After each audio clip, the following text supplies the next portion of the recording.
హైదరాబాద్లోని ఎల్బీ నగర్లో పర్యటించిన ఆయన టిమ్స్ ఆసుపత్రి నిర్మాణ పనులను పరిశీలించారు. కేసీఆర్ మీద కక్షతో ఆసుపత్రులపై పగ పెంచుకోవడం దారుణమన్నారు.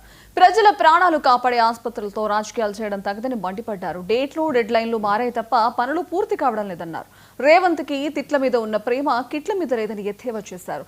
బీఆర్ఎస్ పాలనలో పురోగమనం కనిపిస్తే కాంగ్రెస్ పాలనలో తిరోగమనం కనిపిస్తోందన్నారు. వరంగల్ హెల్త్ సిటీ టిమ్స్ ఆసుపత్రుల పనులు యుద్ధ ప్రాతిపదికన పూర్తి చేయాలని డిమాండ్ చేశారు. లేదంటే ప్రజల నుంచి తిరుగుబాటు తప్పదని హెచ్చరించారు.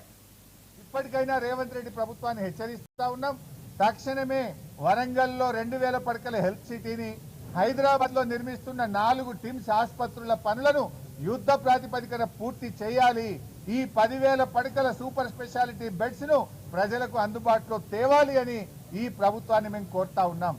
ఇవాళ ఈ ప్రభుత్వం మీరు రాజకీయం ఉంటే చేసుకుందాం, మా మీద కేసులు పెట్టుకో, మమ్మల్ని జైలు వేస్తే వేసుకో, కానీ వైద్యం పేదలకు ఆపే హక్కు నీకు లేదు.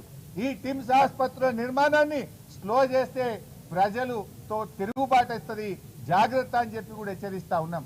రాజకీయాల కోసం పేదల వైద్యాన్ని ముడిపెట్టద్దు. రాజకీయాల కోసం కేసీఆర్ గారు ప్రారంభించిందని ఈ టిమ్స్ ఆసుపత్రుల నిర్మాణాన్ని ఆపొద్దు అని మేము ఈ ప్రభుత్వాన్ని కోరుతా ఉన్నాం. 2 ఏళ్లలో 5 అంతస్తులు కడతావు, 2 ఏళ్లలో 5 స్లాబ్లు వేస్తావు, గంటేనా నువ్వు చేసింది? ఆసుపత్రి అందుబాటులో తేరాదా? డెడ్ లైన్లు మారుతున్నాయి, డేట్లు మారుతున్నాయి తప్ప ఆసుపత్రి నిర్మాణం పూర్తయితలేదు.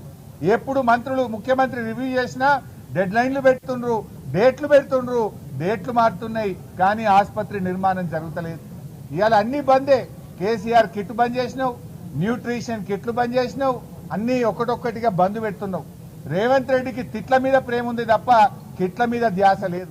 ఆత్మ విమర్శ చేసుకోవాలి.